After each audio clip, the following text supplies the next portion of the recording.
The only way I can be beat is if you cheat. If you cheat. If you play fair and square, I'm going to win. I mean... Hey y'all, what's up? Welcome back. It's Barb City where it's litty. Let's get right into it.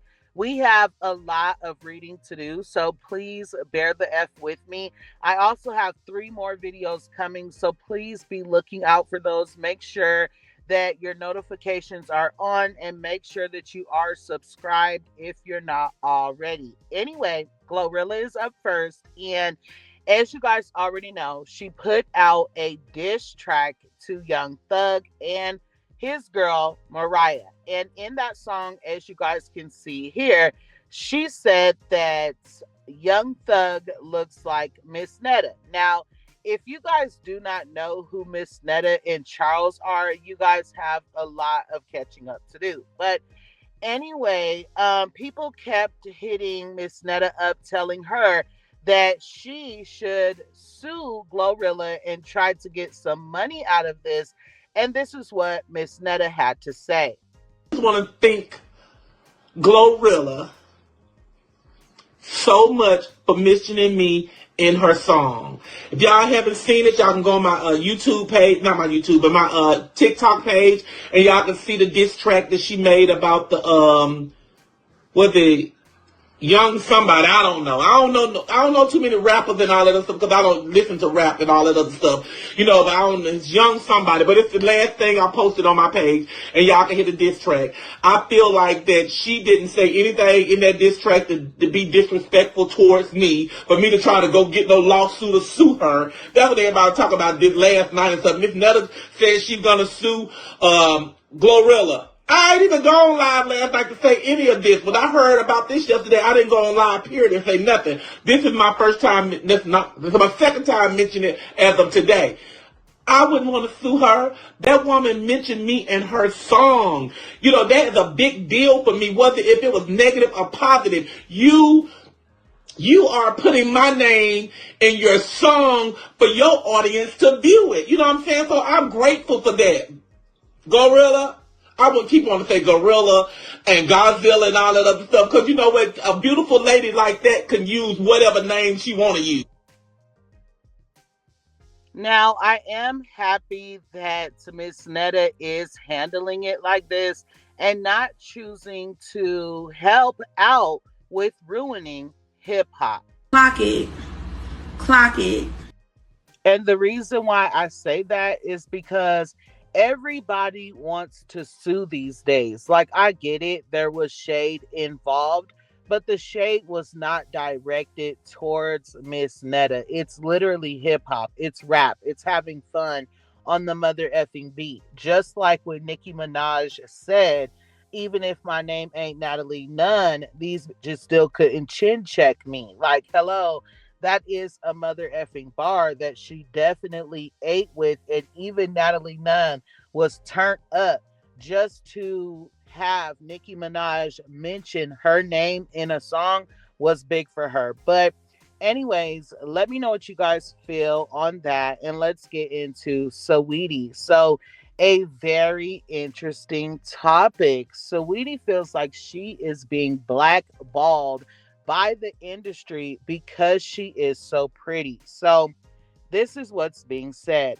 Rapper Saweetie says that she has been blackballed from success in the music industry due to pretty punishment. She says her pretty face card is the only thing holding her back because it causes animosity. She sold 2,000 units in its first week after releasing music. You guys, here is that video clip of the interview that she did. Check it out. Feel like the industry has tried to count you out? Like, since I started. Talk about it, man. Because I think people, look, to be honest, people see you're gorgeous. You're getting endless bags. Mm-hmm. You are, listen, that girl, right?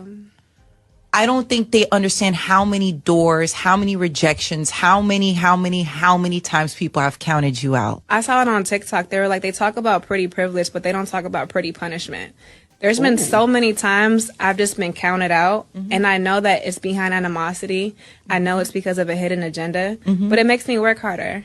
But this has happened like my whole life. So it's like what I deal with in the industry is just different face, same case. Oof. And here were some of the comments, you guys. The first person saying, love Saweetie, but nah, she ain't all that talented for the only reason to be her looks. LOL. She still needs to improve her craft. Her looks have probably gotten her further than an ugly chick would have gotten. People listen when you're pretty. Another person saying, she just can't rap. That's it. That's all. I love Saweetie, but she needs to be so for real. Every girl in the rap game right now has a beautiful face card. Lotto, Nicki, Megan, etc. and successful careers. Her music just isn't good at all and gives kids bop. And one last comment saying, why would anyone listen to her trash songs when Lotto, Glorilla, Sexy Red, and Megan Thee Stallion exist and make better music? So let me know what you guys feel as far as Saweetie being blackballed. I feel like she used not the long words, the wrong words, okay? Saying blackballed by the industry because she's pretty was a bit much. Now, people not wanting to work with her because she's pretty, I could see that, right? People hating on her, not wanting to see her pass them up and choosing not to work with her. But like I've already said, one thing about Saweetie is the rap is just not hitting for me. The music is just not a thing. And I feel like Saweetie would be a really good model. She's really, really pretty. And she just has that pretty girl aesthetic, right? So I feel like influencer vibes for her, maybe makeup, something like that, but not really a rapper. Let me know if you guys do agree. And let's get into this entire thing with Iggy Azalea and DJ Akademiks. Now, we have a lot to read, you guys, so please bear the F with me. You guys already know them Barb City blooper rolls will get the F to rolling. Embarrassing.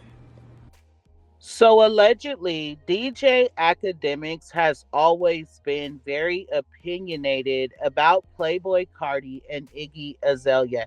He has always painted this lady as a bitter baby mama and pretty much just dragged her all the time. Now, I guess she had a sit down with Neon. She expressed some things as far as her relationship with Playboy Cardi went. And I guess DJ Akademiks did disagree with some of the things that she said, and he did a stream about it. And Iggy Azalea decided to reach out because she felt he was spreading misinformation. So this is where it started. DJ Akademiks responds to Iggy Azalea after she apparently sent him angry DMs about his commentary on the Neon stream and trying to expose Playboy Cardi for doing criminal things to her during their relationship. Now, DJ Akademiks said this, tried to give this hoe a pass, and she kept telling me about this damn trauma of Playboy Cardi pumping and dumping her A like a meme coin. B, you picked that in, not me. Someone responded to him and said, she came to you in confidence, man. Don't drag her through the mud like that. DJ Akademiks then responded and said, tell her A to stay out of my DMs at 4 a.m. I don't give a F about her or her baby daddy that much. Writing me 30 paragraphs telling me about pregnancy stories and ish. Shorty, make a TikTok and eat a D. So, first of all, before we go forward, that was a lot for a person to reach out to you to let you know, like, this is the truth and you are spreading misinformation when they could literally just sue you.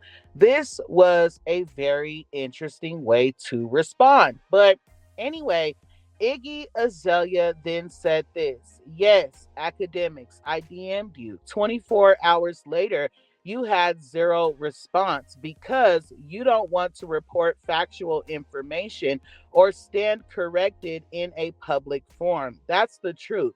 I listened to your monologue trying to paint me as some obsessed, jealous ex because you watch rage bait clips on social media instead of doing your job as a reporter, watching interviews in full context before commenting. If you had bothered to do your job, you'd have realized it's beyond clear I haven't alluded to or mentioned any famous exes. Why didn't you want to retract what you said after watching Neon and myself in conversation and realizing your favorite rapper wasn't the subject of conversation? And DJ Akademiks responded to all of that, you guys, and said, whoop de doo. Absolutely no apologies, no, I'll fix the narrative that I painted, nothing, you guys. And instead, Iggy Azalea said, that's all you can say when you're wrong, I guess. The real question is, why did you want it to be about that man's a-hole so bad? A question to ponder on. Enjoy. And as you guys can see there at the bottom, she then said, XOXO gossip girl. The way you, I'm not trying to laugh, y'all know. I'm never sure it's not funny. Stop laughing. So something that Iggy Azalea said right here definitely chapped DJ Akademiks' buns. And the reason why I say that is because he went all in on her and he actually reposted this post by Iggy Azalea twice. And he said this, Shorty, I ain't finna argue with you because you tight about being a single baby mama. Pick better next time. All that trauma-ish you text me, I don't give one F's about you or your trauma. Eat a D. He then said, you're an industry pass around. Your A goes from rapper to rapper. You done being Tory Lane's side piece too? Go to therapy. I don't give a F what that N did to you. You bat-ish crazy.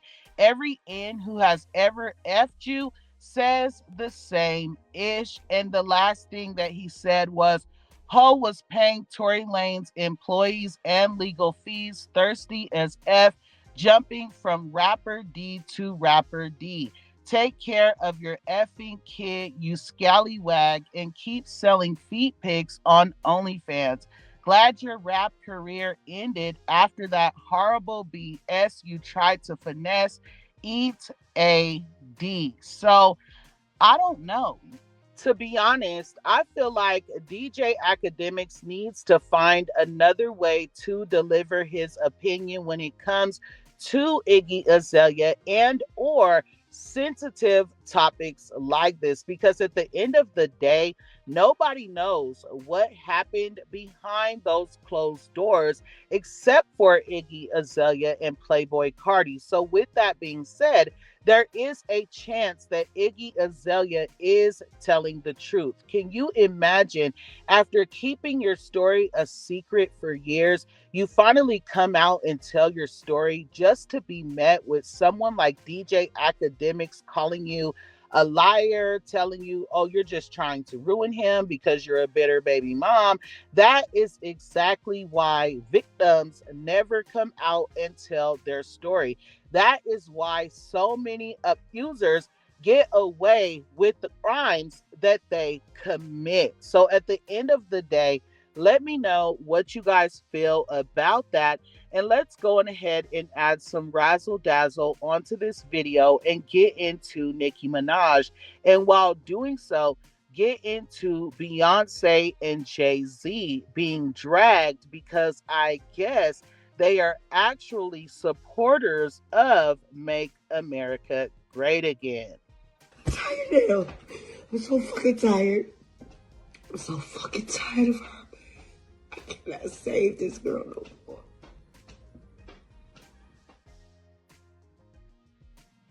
Now, while we get into this topic, please do not try and guess my political stance.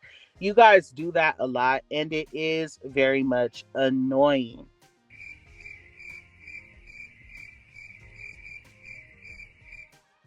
Now, this topic is going to be yet another one of Nicki Minaj's I told you so moments. This happens all the time. You guys call her a liar, say that she's on a coke rant, all for everything that she said to come out and be the truth. And then you guys want to turn around and give tens to someone else as if they said it first. So anyway, let's get into an old post from July by Nicki Minaj, and then we will get into everything. She said, "Let me get this straight. Y'all so-called black savior Jay Z has a Hispanic CEO who was pardoned by President Trump? Interesting. So does that mean Deseret isn't a Democrat? Black people, I thought y'all hate all Trump supporters. Wait, did Jay Z ever campaign for Kamala? He's benefited so much from the party. When President Obama gave the speech about brothers, why didn't Jigga Man come out and strongly campaign for the Democratic Party at that time? Could it be that y'all have again been hoodwinked?" And then she said, "Ooh-wee, that was so kind of President Trump. And that was so kind of President Obama to passionately go out and campaign. But what did Mr. Jiggaman do to help y'all win the election? He's above speaking out to help his party, or was it not his party? Is it just about who can benefit him and Deseret at that time? Oh, black people, it looks like the Jiggaman and Deseret played y'all once again. Laugh my A off. The jig is up." Now, I know you guys are wondering why Nicki Minaj's post from July is trending in September. And because of that, take a look at this right here. Jay Z and Beyonce spotted sitting with the Trumps. Jared Kushner, Tom Brady, Desiree Perez, CEO and co-founder of Rock Nation, and more were also present. Beyonce and Jay Z with Jordan Woods and Carl Anthony at Michael Rubin's Reform Alliance Casino Night in Atlantic City. Now, here are some of the photos that were taken. And just one more thing, you guys, take a look at this. Beyonce is facing backlash after being spotted with Ivanka Trump and winning an Emmy for Best Costume Design. The said costumes being full-fledged Make America Great Again attire. Hold the fuck up. Now, I do understand that Beyonce wearing a American flag dress does not mean that she is a Republican. I also understand that there are hundreds of couples that live together and do not agree politically. So maybe she was just there supporting Jay Z. Either way it goes, this definitely raises questions considering the fact that everybody was saying Beyonce was paid for her speech and everything she said was a front, right? Let's get into some of the comments. The first person saying, "Y'all have accused celebrities for being mega for much less. So it's funny watching y'all make excuses for Beyonce and Jay Z associating with Mega's royal family. LMAO. And y'all know damn well if someone y'all didn't like did the same thing, you'd accuse them of being mega. Beyonce being mega is wild. All that campaigning for Kamala was clearly a front. Sitting at the same table with Ivanka Trump and Jared Kushner during this political climate is actually disgusting. Jamie Foxx, Odell, and Kevin Hart were also there." Another person said, "The way Nicki spoke about this months ago, I really believe Billboard really took 100K sales from her album week 2.